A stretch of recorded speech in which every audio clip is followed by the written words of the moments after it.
We're so excited to be here today. And what's really exciting is I think with the people assembled on this panel and in this room, we're not just going to be talking, we're going to be solving these issues. Yes. Okay. So let's dive in. You know these experts here on the panel with me, and we have so many pressing questions. I'm going to ask each of you one. Feel free to jump in if you want to add your answer, and we'll get through as many as we can and solve it all by the end of our panel. So we hear a lot about the economy, how AI is impacting it. According to a recent Yahoo Finance Marist poll, there are some bleak outlooks. Nearly half of the adults describe the cost of living in their area as not affordable. 1 in 3 Americans say that their financial situation has deteriorated in the past year, and that's most prevalent amongst individuals who are low income or older. How can AI help? What is one major barrier that you think AI is uniquely positioned to address? Shena, let's start with you. Happy to jump in. I mean, I think you started us on a real daunting side here. And following the conversation that we had from the economists, sort of painting the picture from a macroeconomic view, I'm really glad that we're doing this drill down to really think about what this looks like for our LMI communities and LMI households. And a problem that we faced for a long time that I think AI does give us the potential to actually have one of those revolutionary moments that Michael Barr was talking about is in access to credit, access to low fee, no fee banking products, access to the kind of simplicity in banking that many of us enjoy, but for others who have to piece things together, who have paychecks that are unstable, who have many different flows of income in any particular month, putting together that puzzle for them is a little bit harder. And I think AI is giving us the potential to have much more personalized services to meet those populations where they are, and not just bring them into banking, but when they come into that banking relationship, to have that be an escalator of opportunity for them, so that they're not having to figure out moment in and moment out how to make a choice that's going to lead to financial resilience, that they know that they're brought into a banking relationship that's going to give them that access. And when you're in the kind of environment like we are at Capital One, where we're built on the beginning, our founding is on how do we use data and technology to create access to finances for folks and to create more economic access. This is the kind of environment, data, tech, plus responsible, well-managed use of AI that I think will come around to create that kind of future, that vision, that opportunity for LMI financial access that I am dreaming of day in and day out.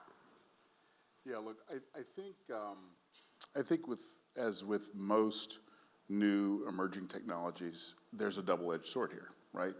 So in addition to all of that access, which I agree with wholeheartedly, there's also the access to information. But it's got to be good information. It's got to be correct information. It's got to be accurate and personally identifiable information toward your set of circumstances. And so I think the access to that information is also kind of a key thing. Like for the first time, I'm sure everybody in this room, probably everybody outside this room, has access to some portal that gives them what they might need in order to make the next best right decision for them in that moment in time. Now, the question is, who's feeding that information in? What are they going to do with that information? Are they accurately applying that information to their set of circumstances, et cetera, et cetera, et cetera? That's the double edge, right? You got to make sure that that's correct as well. But I think that access to information is actually one of the big, sort of moments that we're in. Yeah, who's feeding the information in, and then who's governing it once it gets in there? Yeah. So with all the resources and Clarence, I want to weigh in on that too. Please, come on, Claire. Let's. So thank you for having me again. It is, I think the previous panel, your kind of preamble a bit, I think sets the mood appropriately. I think it is a hard time for many Americans.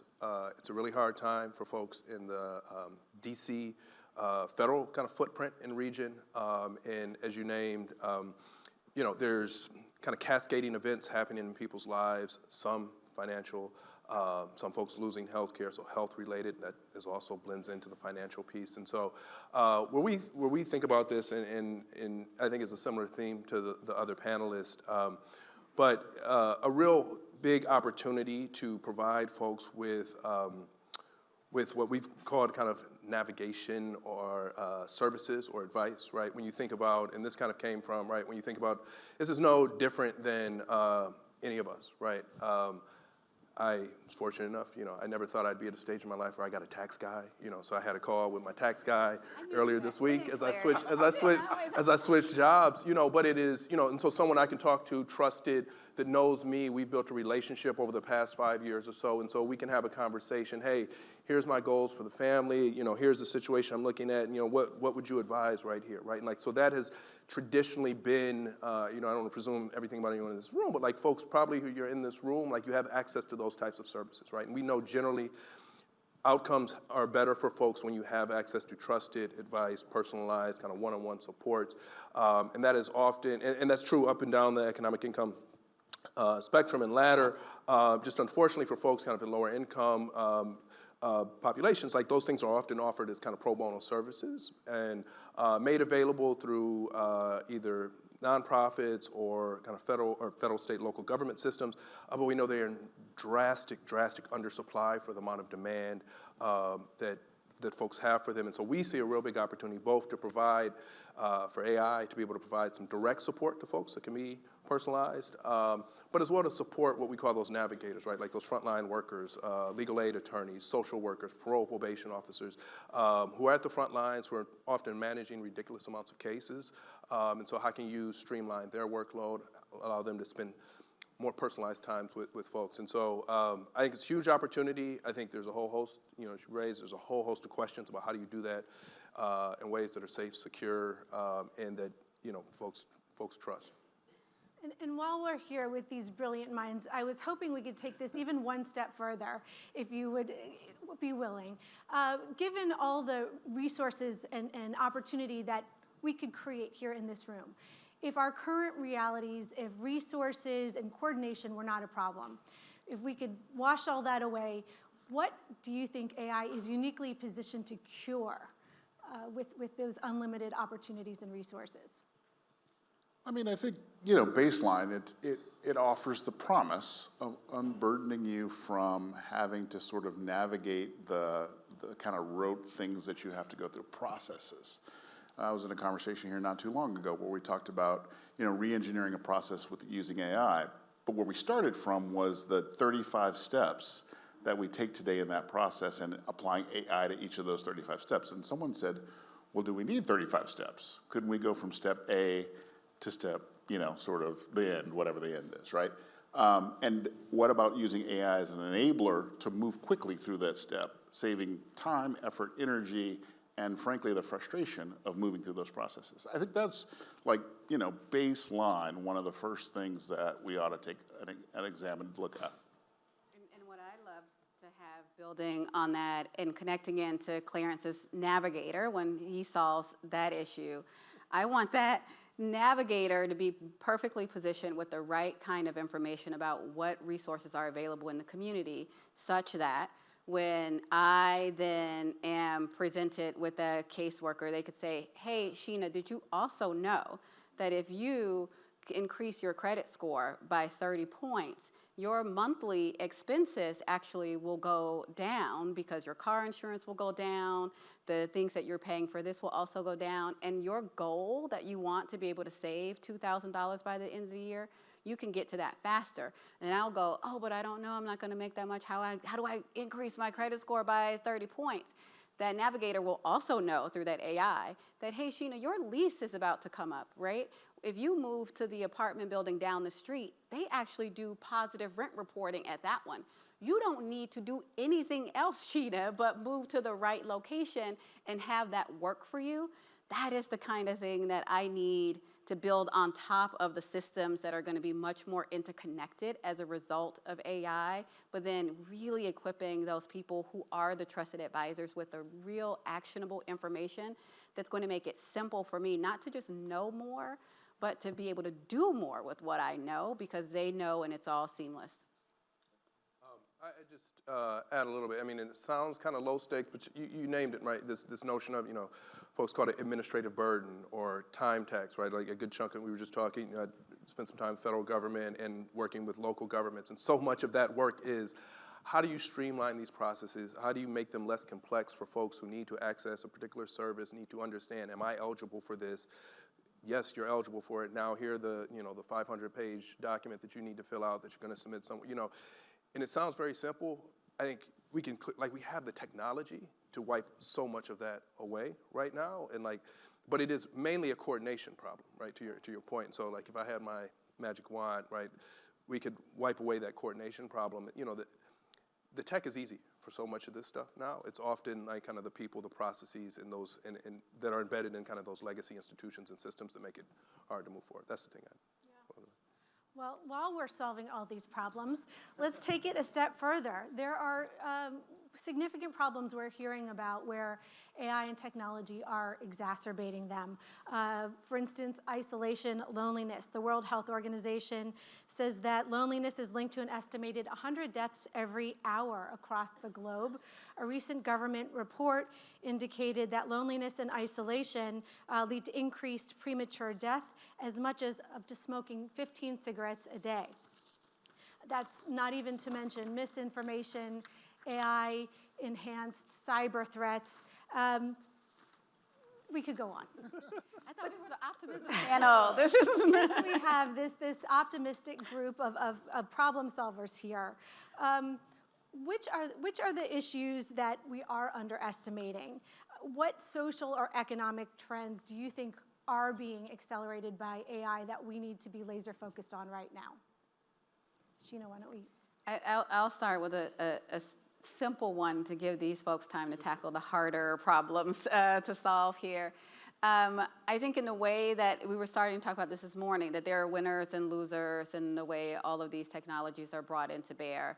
And I worry about the social sector, the civic associations, the leaders on the ground being the losers in this and not being at the front, the leading sphere of the change of being able to utilize these kind of technologies in order to serve the people. We tend to think trickle down these services, all this positive, beautiful future that we're designing for agentic AI to help solve and make all these things better will start at the top of the income stream and then maybe sometime work its way down. And I want to be able to rotate that we really try to solve for the tails really deeply using these technologies to solve problems in a way that we just haven't been able to do before, and then bring that out into the masses. And so that's the thing, is more if we miss this opportunity for us to solve problems in a just fundamentally different way than we've done them before.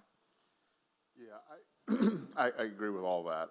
I also think that, there's, as there has been with every, I was listening to Michael Barr earlier talk about this, whenever there's an emerging technology, there's sort of a rush to value, like a rush to, 100 years or a week or a week and a half, depending on how fast you think about it. And I think that rush to value is, in fact, obviously happening now with AI. There's a responsibility that we could learn from the past too that comes with these emerging technologies that I think you have to apply to the very fundamental building blocks for the new technology.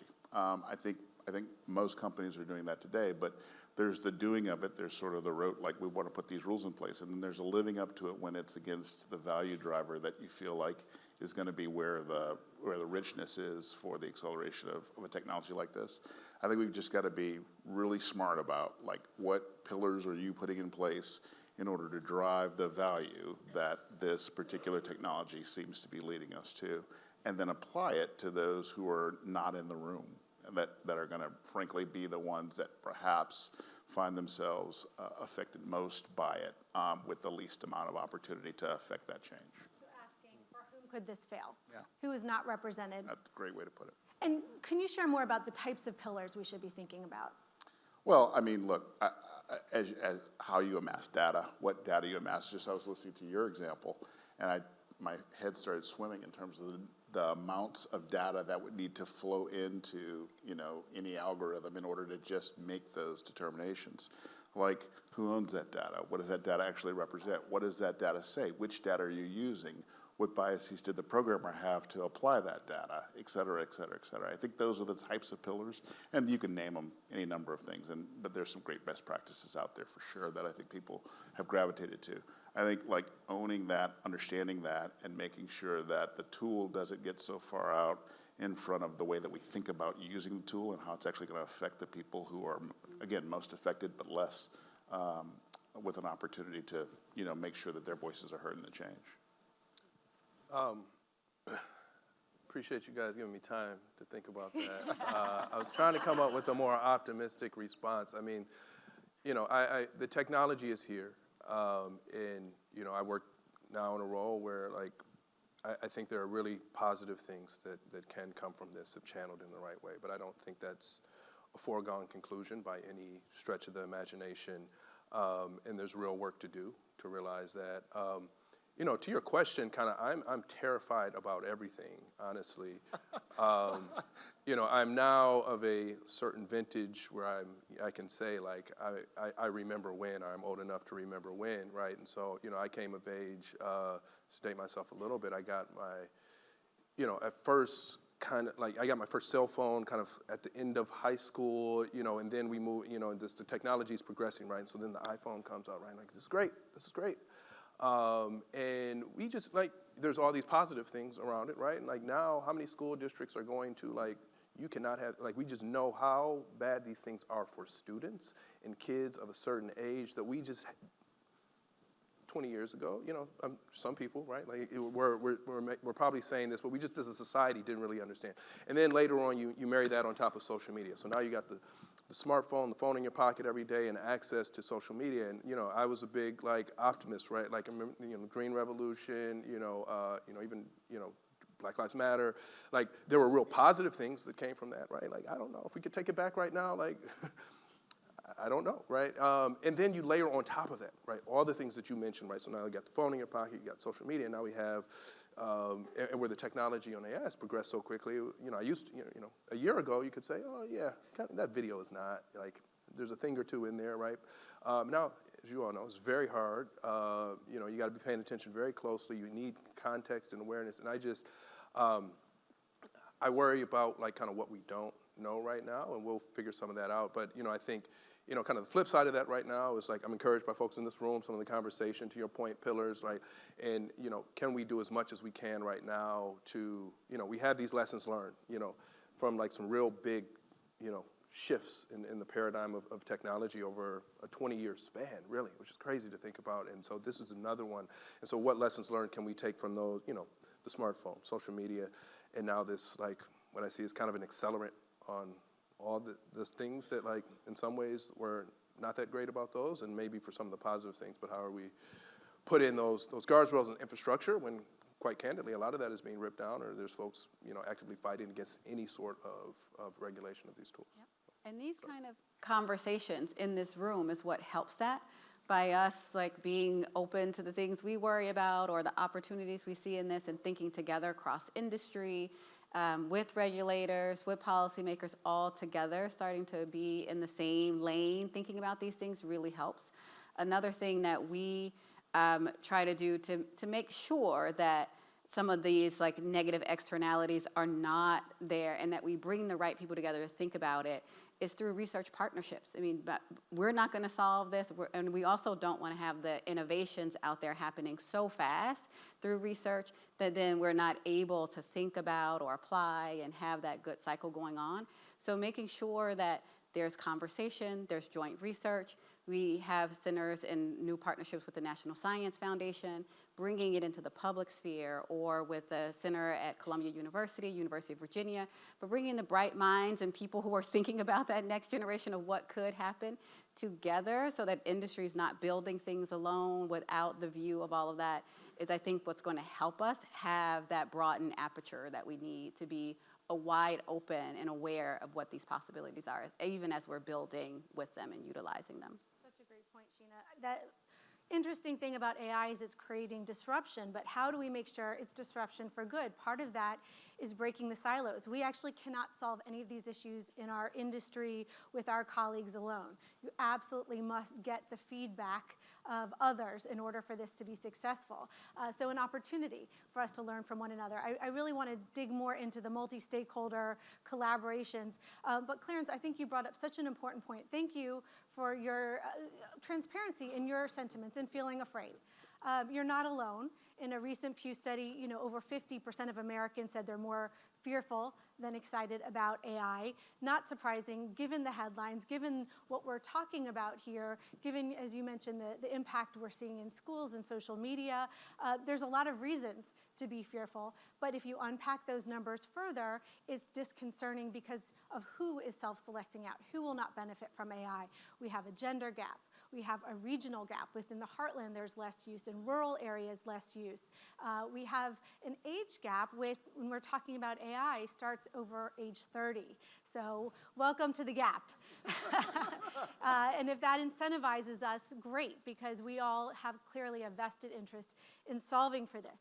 So now that you're giving us such great solutions, I'd love to dig down and think about some of the particular use cases for certain communities, because we know, as we mentioned at the top and throughout, there's a significant need.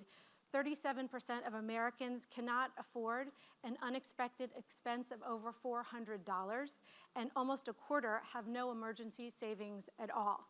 We know that's worse when we're talking about rural communities where there's lower level of income, higher poverty rates. We know that young people are navigating the highest cost of living in U.S. history.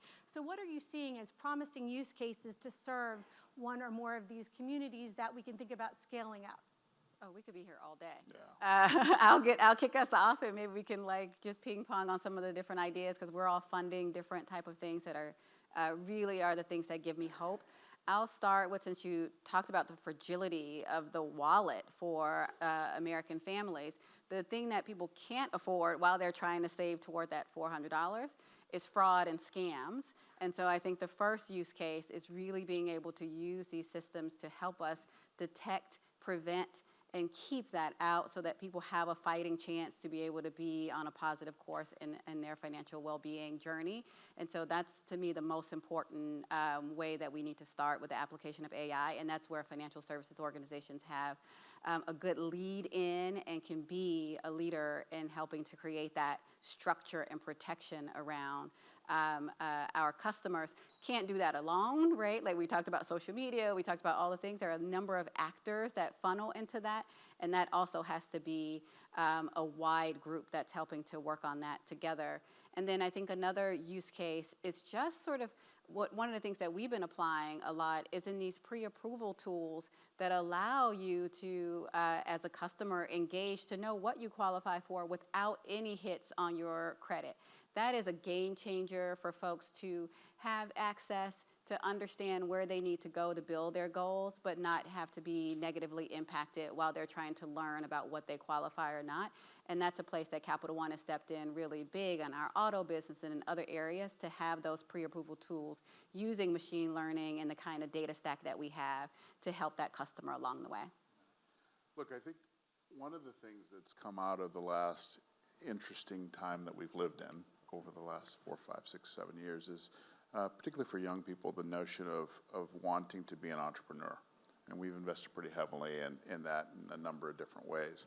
But one of the use cases that I'm kind of excited about is this notion of lowering the bar of entry on being an entrepreneur. You can actually leverage AI to not only, as we talked about earlier, in terms of information sharing, learn a lot about the thing that you have a spark of an idea about, and fully develop a business case, fully develop a business plan, but you can also sort of pressure test whether or not this is a viable opportunity for you to actually move forward in, and then prove out why capital coming to you in order to help that cause would be an important thing to do. So we've seen, and we've talked to a number of young people about how they're using AI, and by the way, they have such a better imagination for it than I think those of us who are slightly over 30 years old. And so when they leverage it and when they use it, it's an entirely different conversation than when I think about using it. When I think about using it, it's like, can you help me write this letter just a little bit better? Or, they're thinking about it in an absolutely completely different way. And I think we ought to lean into that. I think about, my first week on the job, 30 plus years ago, they introduced email. Now today, we wouldn't even be here if we didn't have email. We wouldn't have been able to find this room. But at the time, the people like us of that time were writing memos or, whatever they sort of had to do to communicate in an effective way. We wouldn't even think about that today. So I think we just have to take a step back. We've all been here before. There are a number of use cases that occurred and some that we didn't even imagine when those technologies introduced themselves to us. This is the same kind of conversation. It might be faster, and that's something we have to deal with. But as you apply those use cases, I think you just still fundamentally have to go back to, are you putting together the roadblocks such that it's going to do more good than harm? And if that's the case, then the use cases will sort of met themselves out. Yeah, I think I think you raised. I think you said something about lowering the bar for entry, and I think it's that's when we think a lot about. And I think it's probably not necessarily lowering the bar. Like the bar kind of is where it is, but like what the tools allow you to do is for you to more rapidly become expert or expert-like in a way that might have taken you 5 years of education and formal training to like maybe a month. Or just buy. Yeah. Right. So I don't know, 7 years ago, creating a website or creating an app was like a daunting task. I had to go out and find people. I had to sign contracts. I had to do a lot of things.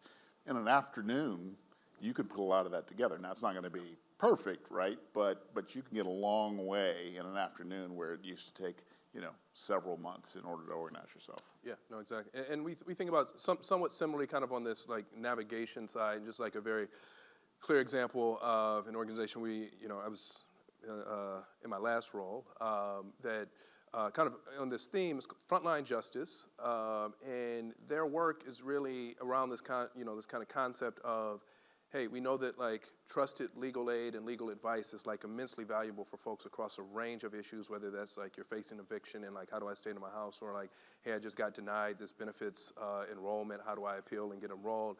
And again, like trained attorneys that are able to do that work, vast undersupply. And so part of what they're working, somewhat controversial, but increasingly laws being passed that allow people who aren't lawyers to provide some level of legal advice around a certain kind of class of problems, right? And so you can imagine a world, and what that does, it unlocks kind of a new workforce, but it allows folks, particularly in rural areas, and part of the work that they've been doing has been in Alaska, kind of some very remote areas, where you can say somebody who you have a relationship with, maybe it's your local community-based organization or something, like their thing is not actually, I'm not a lawyer, but when you think about where do I want advice in a time of crisis or a time of high stress, it's someone I trust, even if you don't necessarily have the credentials. So how do you support that person that is that kind of informal advisor or trusted navigator within the community for them to have the types of tools and resources at their hands to provide that type of trusted advice? And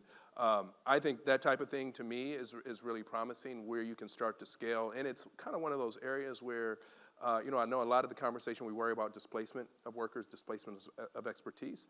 I think we're very far away in those types of roles and jobs for that population of any concerns about displacement. It's like we're so far underwater on the number of folks that we would even need in that place. And so how do you kind of create this kind of informal kind of navigator type role?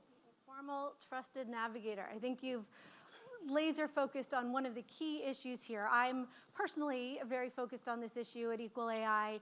That is the fun work we get to do of multi-stakeholder conversations. Our focus is on AI governance, and that's my bias. I think part of why we don't have trust in systems is because we don't have shared frameworks to make sure that we can and should trust the systems. And also AI literacy. Most people don't know how many times they've used AI in a day. We haven't had honest conversations about why they're afraid in order to address them and give them mitigation strategies so that we can have this opportunity conversation. We just fast forwarded to how it can propel you because you all are in a space where you've had the first two parts of the conversation. Too many people have not. So we need to have these multi-stakeholder conversations. There have to be different perspectives that are not often united. I'm curious from your perspective, who are key voices that you found really helpful in having these conversations? What are ways that you have facilitated these conversations? mean, I'll take the first one on this one. You guys have been so kind coming this way and giving me time to. I'll just say I think a lot about this, and I don't know that I mean, this is one key voice, the FinRegLab folks. I think, we tend to, and part of where we're trying to move a little bit is kind of breaking out of this kind of domain or sector specific type of thinking, particularly when it comes to navigation. I think, kind of financial health, like this space is such an important one because it covers so many of kind of people's kind of most critical life moments, and it is really the baseline for economic security. But I was just struck, I mean, some of the same conversation that we're having here, and I've had sounds like we had a little bit of shared back, like, I spent quite a bit of time around criminal justice, right, and reentry. And I could go to a reentry conference, and there would be 80% kind of alignment on some of the same issues on how do you get folks kind of back on their feet, that near-term kind of economic security, and then on that path to a job and longer-term mobility. And I think and so there's a bunch of experts, that I talk to and learn from in that space as well. And so part of what, I'm hoping and like what we're trying to do a little bit is like, how do you bridge those conversations? Because folks don't just experience it as like financial health, homelessness or housing or reentry, right? Like those things often compound, particularly for folks in thin low-income populations. And so how do you bridge some of those conversations across that space, right? So I think there's experts everywhere, and part of it, I think the work for us is seeing those connections and putting those folks together in the room. And making sure everyone here today leaves with these tangible resources. I'm obviously biased. I just wrote a book, Governing the Machine, on how to do AI governance. So aside from that obvious answer, what's a resource that you'd recommend to people here today that has been invaluable to you in this work? Look, I mean, we started talking about responsible AI actually several years ago. We didn't do a whole lot, right, internally. We were still sort of figuring out where the building blocks actually resided in our company. By the way, financial services companies are huge stores of data. I don't think that's a secret to anybody, right? So when you think about the data that we have and you think about the security and safety that needs to be just around that resource in and of itself, I think that was where we sort of recognized, boy, we need to really sort of sit with ourselves and talk about this. And we've done that for a number of years. Now we're sort of heading into this period of time where it's a little more advanced on how do we, increase productivity? How do we get to some of those efficiency gains? What we now think about is there a potential for, revenue opportunities out into the future. So a lot of conversation in-house. But we also engage in a ton of conversation out-of-house with experts, not unlike the ones you mentioned, primarily in the university setting, and some of the folks out on the West Coast who were building tools and thinking about things in big ways and spending weeks and weeks of time actually imagining the future, and just kind of hearing from them and understanding where they thought things were heading. And by the way, I think those have been tailored, with an incremental half-life of 2 or 3 weeks because they sort of continue to meander down a particular path. So we've paid a lot of attention to that, and I think it kind of informs the way we think about it today. Any tools in particular you want to recommend? I'm going to be hard-pressed to do that one. Okay. Now, I will say my biggest resources are sitting in this room. So special shout out to Urban Institute, Commonwealth, Save Her Life, so many folks. But through the surveys that they collect to help us understand where the consumer is really thinking about things like trust in AI is super important to us. They sit on our community advisory council pressing us for ways in which we should think about it as a business. Testing different agentic AI interventions within their membership so that as an extension of what we do as a bank, when you have a place like Save Her Life where people are getting their financial services in a trusted environment where they're able to test some of those things, then bring those learnings back to us helps us understand how to structure products and design that we bring back to our teams. And so there's no substitute. I mean, I could read some books. I would love to read your book. I will read your book. Do that too. And the conversations and direct partnerships with people who are really on the leading edge of testing and working with this and building models and programs that don't get the visibility that we get as large organizations, but are the testing ground for a lot of the things that are directly informing our product design. Just a tangible one, and I think about it a lot given the role that I've now shifted into, and really I think the context that we're just the vast amounts of money that are going into fund a wide range of products and services right now that are being developed and accelerated. So this book called World Eaters by Catherine Bracy, How Venture Capital is Eating the World. But I think it's a really interesting one to think about, particularly as we think about how do we design, build, and fund folks who are trying to build for-profit and nonprofit businesses or organizations to support populations living below poverty, trying to make ends meet, and what that type of model can do, doesn't have to do, but often does to those businesses that are trying to build for those folks. And I think that's, I just named that because I think, that's certainly not the only thing, but, you have to think about capital, how you attract it, and what incentives exist that often, push us to maybe break through some of those frameworks and other governance models that we're thinking about here, and what does it take to actually hold those in place over time, even when the capital incentive might push us other ways. And it's an important book for those of us who are responsible for the deployment of capital to really push ourselves and think about where we're asking our nonprofit partners to think big and do AI and test all these things, but we're still making programmatic level grants that, meet our CRA goals. Right. Yes, we have to do that, but we also need to think about how we reorient some of that money in a more venture way and how we connect together.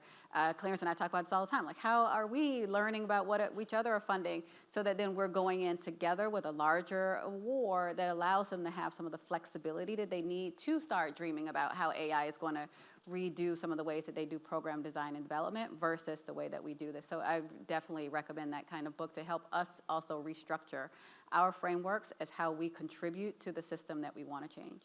So what I'm hearing today on this panel is all the problems we've talked about can be solved. They will be solved. They will be solved. Shena says AI will be part of the solution, but what it will require is us being very intentional at this moment, opening our aperture, making sure we're continuing this conversation here in this room, and giving ourselves deadlines, I would argue, of what we're going to accomplish and by when to make sure we're accountable.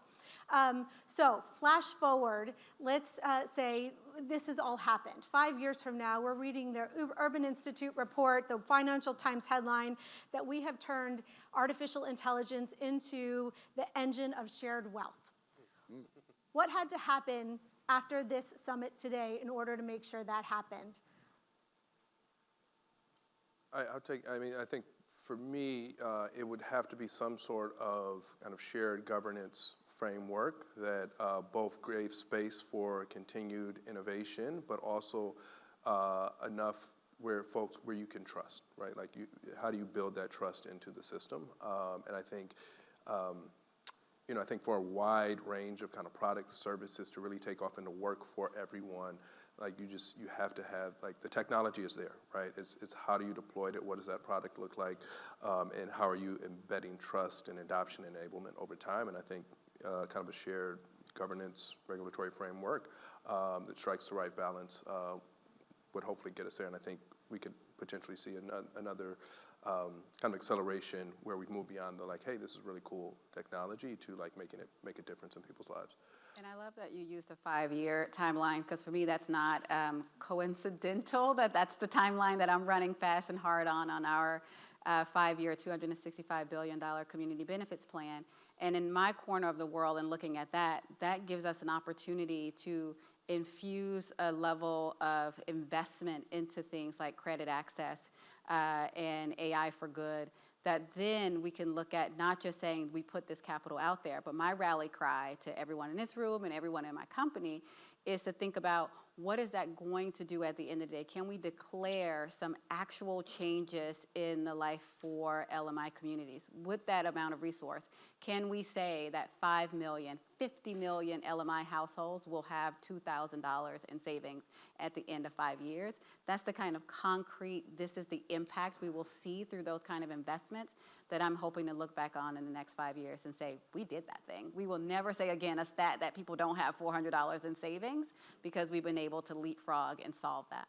Yeah, I think to build on that for just a quick second, I think the notion of aligning incentives and that value that we've been talking so much about in terms of what AI's promise is to closing those very gaps, whether it be a home ownership gap or the gap that stops someone from opening that small business and creating jobs, or that gap that allows for them to understand their housing choices and affordable housing choices.